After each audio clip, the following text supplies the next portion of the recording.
Just hold it, come on, that's it.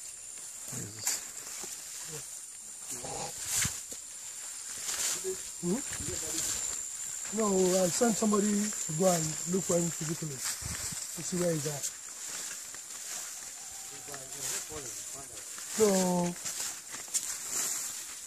wow.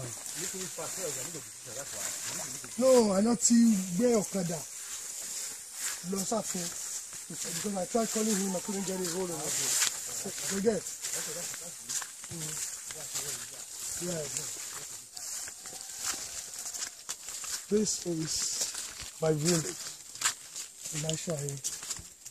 We're on our road to the local river, the Iju River. This is the cocoa. No, I feel over here. This is a cocoa tree, and that's the cocoa where you make chocolate and all those stuff. So, as you can see, it's a very untainted virgin land. And over here is the river. The Iju, right? Yeah, Iju River. The Iju River that is used for everything.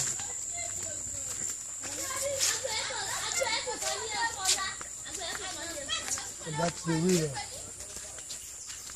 That's the river right here. Yeah. People are washing their clothes. They're also bathing. Yeah. Also bathing.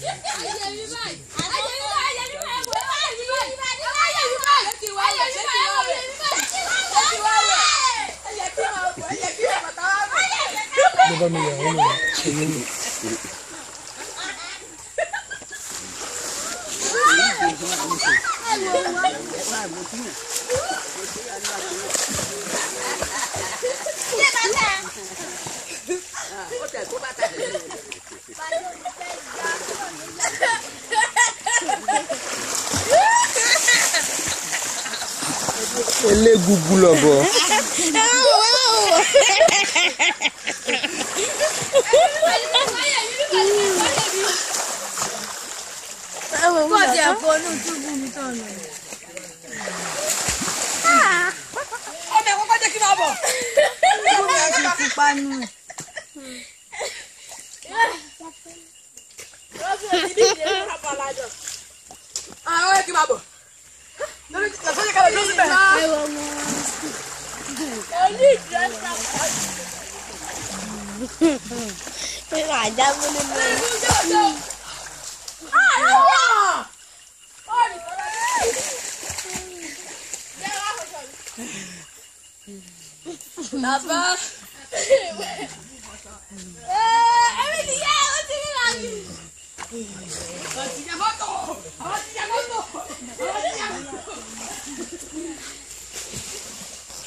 Let's keep taking. Let's go.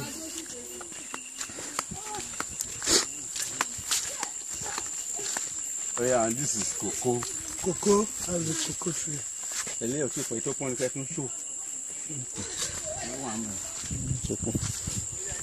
Okay, Zimbo.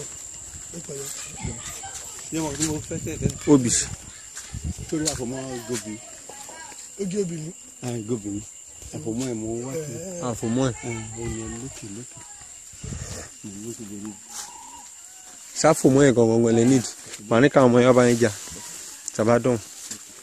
Manika on na boys on va ja, on va ja.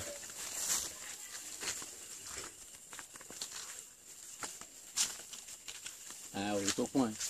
Okay. We're going now. You know Wale. Wale. I do. He had a flat on the road, he had to sleep on the road. Since when? yesterday. So of course stock we could us lale. Okay. I was going to wait actually so he can wait with us. So I want to call him. He text me. Let me. I will text See. number my one man.